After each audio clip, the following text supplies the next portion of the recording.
Hey, it's Jaxon here. I like Sonic the Hedgehog. Okay, that is strange. Somebody should be calling me cringe by now.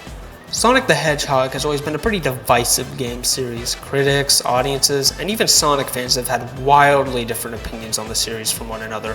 One game can be loved by fans and hated by critics. One game can be loved by critics and hated by fans. And some can be both. However, every blue moon, there will be a Sonic game that gets love from everyone. Fans love it, audiences enjoy it, and critics are a little less than they normally are.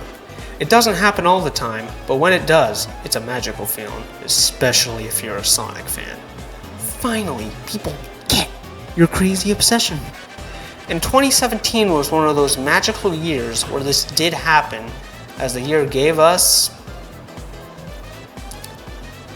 Oh yeah, and Sonic Mania came out. Sonic Mania was Sega's attempt at a retro Sonic revival and callback to the original Sonic games on Sega Genesis. Their sixth attempt to be exact. Development was led by Christian Whitehead, a developer behind multiple Sonic fan games as well as remasters of Sonic 1, 2, and CD for phones, officially licensed by Sega. His previous work with Sega led him to pitch his own original Sonic game to Takashi Iizuka, the head of Sonic Team, in 2015. The game was, of course, Mania, but at this stage in development, it went under the name Sonic Discovery, and only had one stage completed at that point, which was Studiopolis. Iizuka responded positively to the pitch and greenlit the project, now going with the working title Sonic Mania, which they never changed. Whitehead collaborated with several other members of the Sonic community, such as Simon Tomley and T. Lopes, who would help program the game and compose its music respectively. The end result was released for all major platforms on August 15, 2017. Unless you were getting the game on PC, then you'd have to wait about 2 weeks. The game was released to critical acclaim, and it was the first Sonic game to do so in nearly 15 years. The game was seen as a breath of fresh air after Sega's previous blunder with Sonic. Many praised Mania as one of, if not the best game in the series. But did Mania deserve its success? A lot of people still love the game, no doubt, but it's been looked at in a more critical lens recently, with a lot of people criticizing it for recycling things from the Sonic games it's trying to pay tribute to. Now, this was a complaint against the game back when it first came out, but a lot of people are, like I said, more critical of it now, with a lot of people trying to use this as a way to state that the game is heavily overrated. Which is why today, I'm going to play Mania to see if these complaints are accurate, or if in typical Sonic fashion, the fans are nitpicking again. Which they probably are. So, Sonic Mania begins the exact same way as Sonic 3, only this time with a twist. A group of egg robos arrive at Angel Island and dig out a strange pink gem called the Phantom Ruby. We get to see a taste of what the ruby's capable of, as it not only teleports all of our characters, but also gives those egg robos a complete upgrade, going from just normal bandits to the hard-boiled heavies. There are 5 heavies, each with their unique shtick. There's Heavy Rider, Heavy Shinobi, Heavy Magician, Heavy Gunner, and their leader, Heavy King. They make off with the ruby, so that means it's time to start the game. There are 3 characters to choose from, Sonic and Tails, either together or apart, or Knuckles. Tails and Knuckles play pretty much like how they always have, but with Sonic, things get a little more interesting, as they have introduced a new move form in this game, the Drop Dash. The Drop Dash is basically a mini spin dash that Sonic can charge up in midair by pressing jump twice. It's a really great addition to Sonic's moveset that still doesn't replace the spin dash or make it useless. It still doesn't have the exact same speed that a spin dash would have, so it does mean that you're still going to have to use it to get up some of the game's steeper inclines. Although, if you aren't interested in using it, you could still choose between the Insta Shield from Sonic 3 or the Super Peel Out from Sonic CD in the options menu. Aren't you supposed to be talking about the actual game?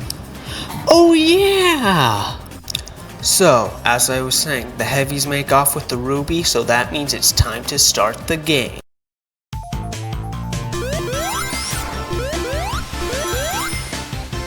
Hey, I think I've seen this place before. Yeah, this is what I mean when a lot of people say that Mania is unoriginal. A lot of the zones from the game are taken from previous 2D Sonic games.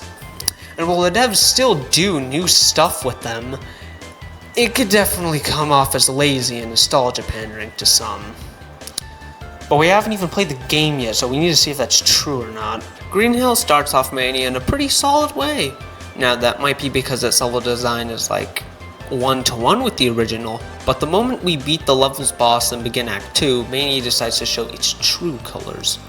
While Act 1 was pretty similar to the original, for Act 2 we have a completely reimagined version of the stage taking place in a more underground setting, with zip lines and new underwater sections, as well as a great remix of Green Hill Zone's theme. Act 1's music was good too, but overall was pretty similar to the original.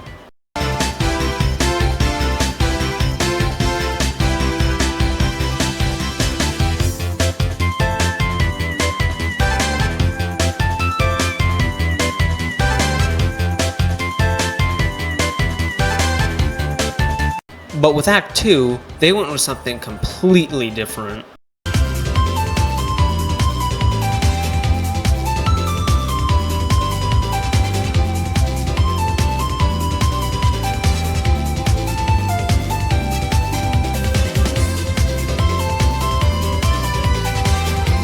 The entire soundtrack is really good overall. Most of Mania's soundtrack is remixes from previous games, but don't let that sink your opinion of the game's music down. There's still a lot of skill that goes into creating a good remix of a song, and in my opinion, I think that the remixes in this game are great. And when there's new music created specifically for Mania, I think the composer, T. Lopes, brings his absolute A game. I listen to a lot of Sonic music compilations whenever I'm going on a walk or something, and pretty much every single one I've seen that's released after Mania usually has at least one song from the game in it, and it's fair to see why. This is one of the best soundtracks in the series, hands down. You're going on a tangent again. Sorry. I get to the end of the level, and the Death Egg robot from Sonic 2 appears. It's a cool callback, but since I have rings in this boss, and like the original, it's a complete joke. I think it just shows how shitty of a boss fight the Death Egg robot is. If I have rings, it's boring and easy to win. If I don't have rings, it's challenging, but still boring. I defeat the mech and see Eggman meeting the heavies who have the ruby with them. He uses the ruby to teleport me again, and I'm on to the next stage.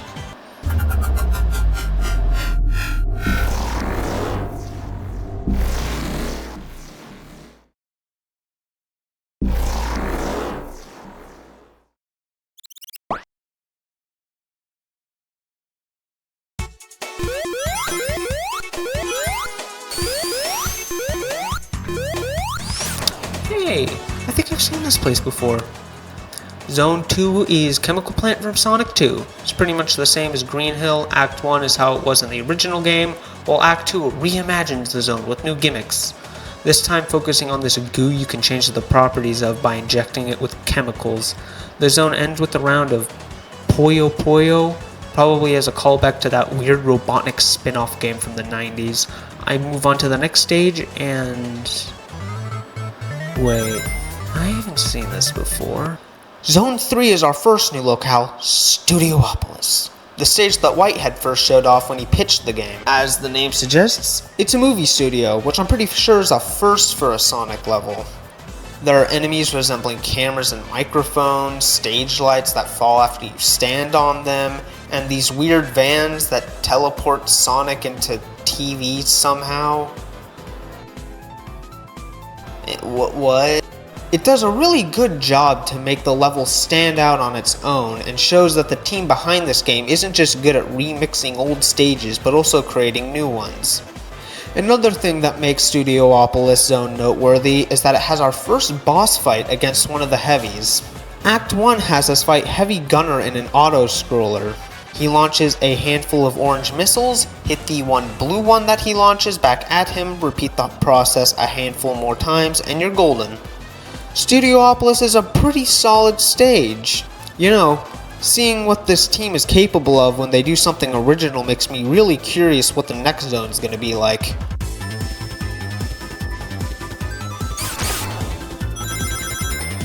the same old are we?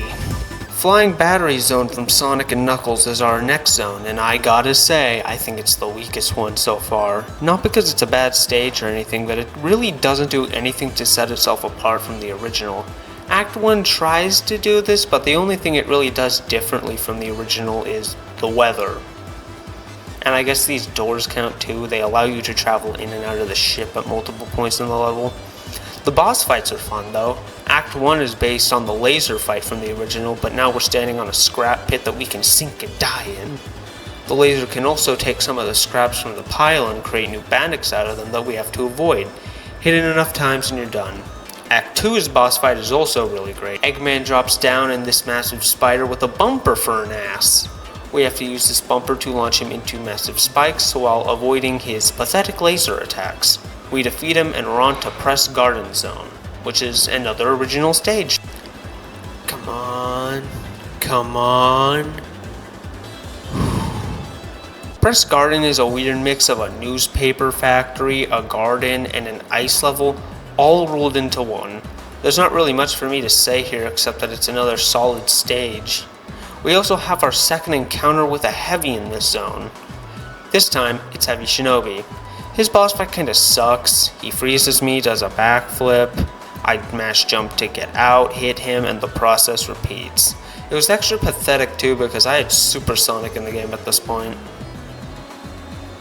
Oh yeah, I forgot to talk about the special stages. You access the special stages the same way you do in Sonic 3 and Knuckles. There are giant rings hidden throughout the level that you have to jump into to access it, but this time they're actually 3D, both the ring itself and the special stage, which goes for a low poly look kinda reminiscent of the Sega Saturn.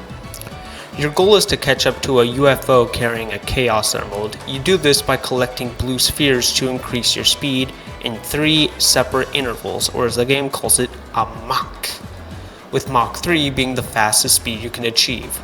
However, if you look up, you can see that you're also on a time limit, so you need to catch up before that runs out.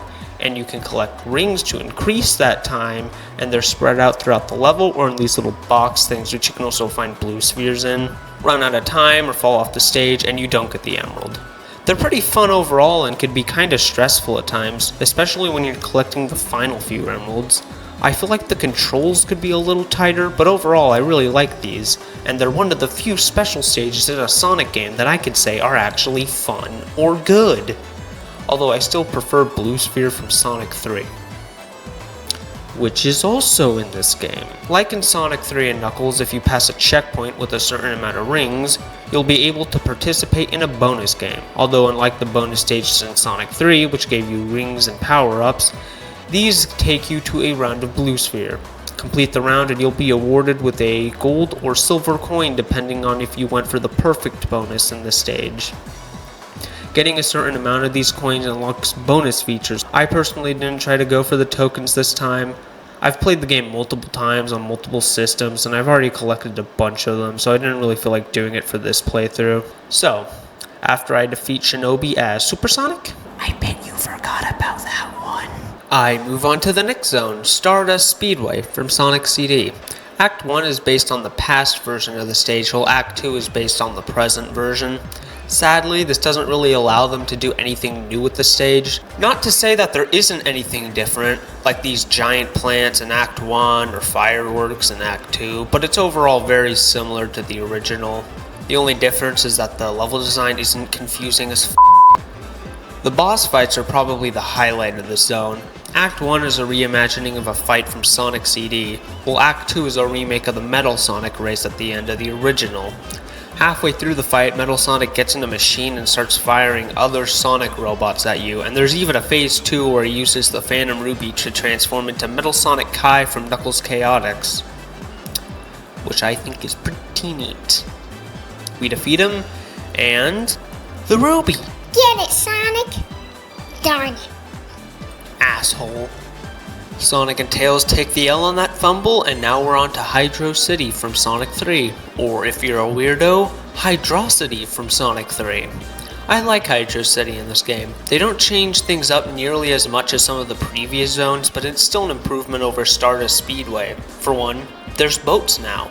I also like how the Act 1 boss fight is a role reversal of the original Act 2 boss fight, or how they brought back the bubble mechanic from the Game Gear Sonic games. Not much to say here, just another solid stage, but I really do hope we see something original again. It's been 2 old stages in a row.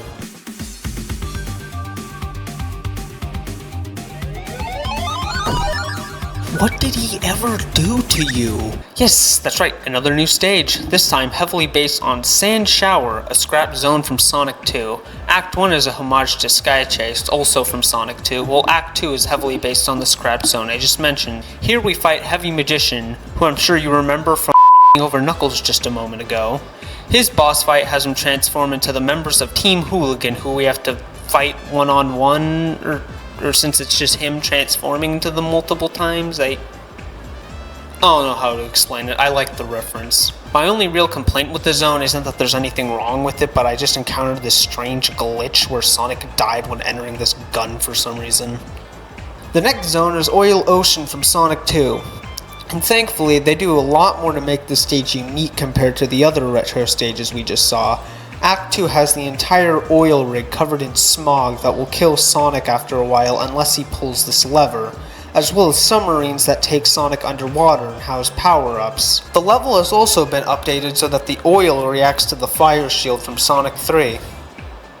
How is he not dead? My only real complaint is that the Act 1 boss fight is super pathetic. I was able to kill it before the fight even started and I wasn't even using my super form. After defeating the boss, we hijack one of the subs and crash land it into Lava Reef from Sonic and Knuckles.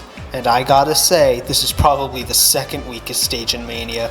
Much like Flying Battery, Mania's version doesn't really do very much to set it apart from its original version.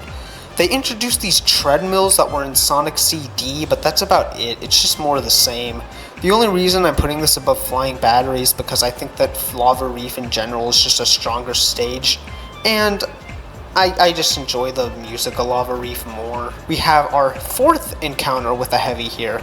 This one being Heavy Rider. He rides around on a Moto Bug and we have to make sure to hit him at some point, but since I had my super form I didn't figure out when this point was, so this was just very easy. After defeating him, Sonic and Tails see that Eggman's chained up Little Planet. Again. What's that? My test. The next zone is Metallic Madness from Sonic CD, and I gotta say, I think this takes Flying Battery's place as the weakest zone in the game. Once again, they do nothing new to make it stand apart from the original, aside from this one thing in Act 1 that launches you between the foreground and background. I also think that Metallic Madness in general is just a really weird choice to include in this game. Not that me and Metallic Madness have any beef or anything, but it's not really one of the zones from that game I think of reimagining in a game like Mania. Zones like Quartz Quadrant or Wacky Workbench I think would have been better. I'm really good at complaining about this game that's 7 years old.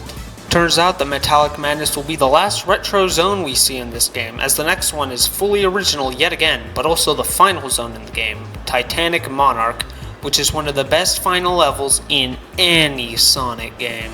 It feels like a true test of your skills at classic Sonic, while also not being too difficult, and I feel like the music does a great job of making you feel like you're about to face the climax of some big journey.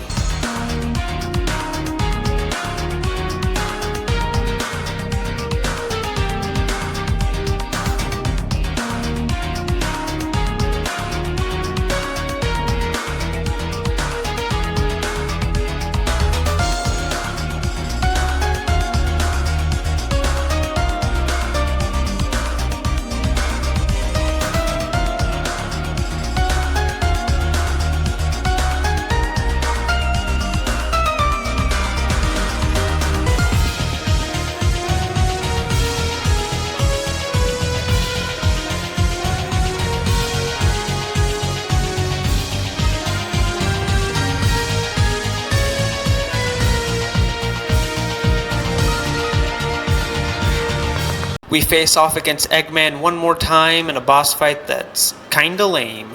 You have to wait until a shield comes off him, and then he has this dumb hands attack you can't avoid that takes you to some uninteresting boss fights with some of the previous heavies we fought. Since I collected all the Chaos Emeralds as Sonic, I get to see the true ending after defeating Eggman. Sonic and Eggman get sucked into a portal created by the Ruby. It turns out, this was the doing of Heavy King, who's gone against his master's wishes and wants the Ruby for himself. You know, I'd be surprised if this didn't happen in, like, every other Sonic game. Eggman and Heavy King duke it out over the Phantom Ruby, but we obviously can't have either of these goobers have the Ruby, so Sonic goes super and fights the two of them in the true final boss for the game. It's not a very in-depth boss fight. Heavy King shows up with the Ruby, hit him, he goes off screen. Eggman shows up with the Ruby, hit him, he goes off screen. Repeat the process and you're golden. But it's a really fun boss fight and a great way to cap off the game. The music for this boss also slaps.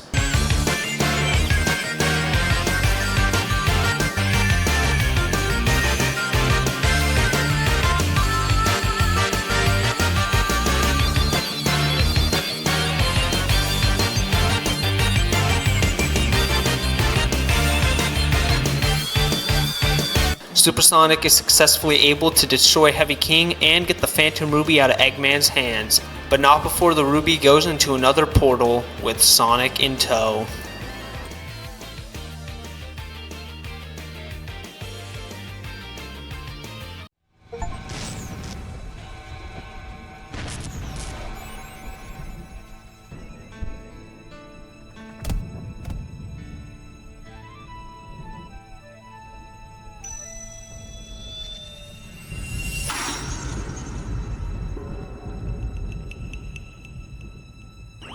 What's that? That's a ball, you idiot. And that ball is me.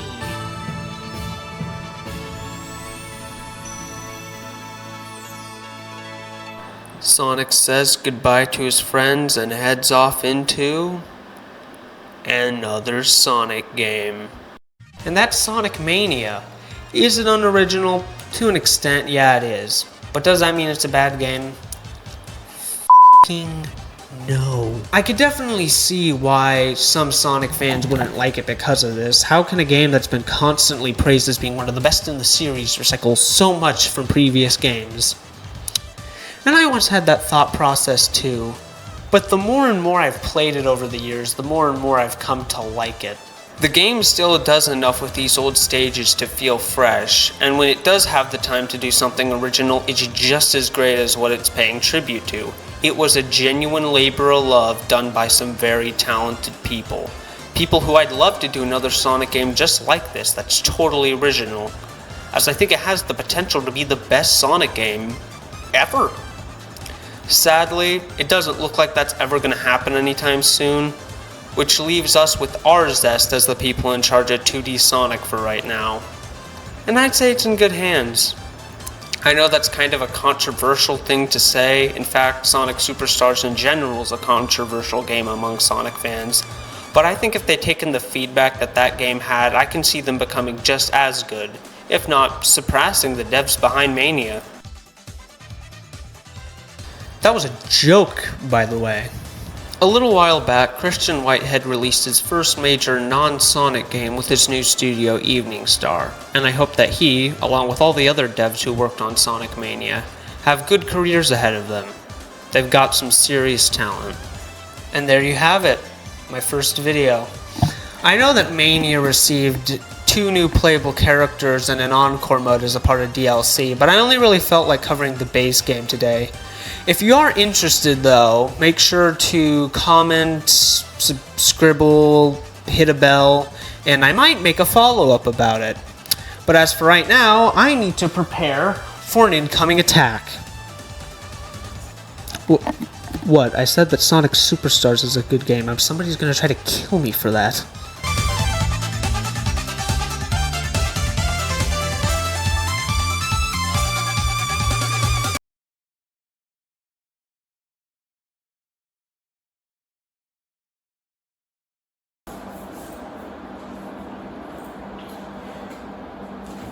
But did Mania deserve its success? A lot of people still like it, no doubt, but okay, never mind. Go back over that. We're gonna try this again. I screwed it up. But did Mania deserve its success? A lot of people still like the game, no doubt, but something that it's... I did it again. Or, if in typical Sonic fashion... I screwed up again. We got so close that time. Now that was a complaint that people had against the game when it first came out, but it's different now. I get, okay, this is cringe. This take is cringe. Now this was a complaint that was used against the game back when it first came out, but a lot of fans are making a bigger fuss about it than back up. That was probably your best take and I screwed it up. Which they probably are. We did it, that was the take. That was the take. Is it still filming?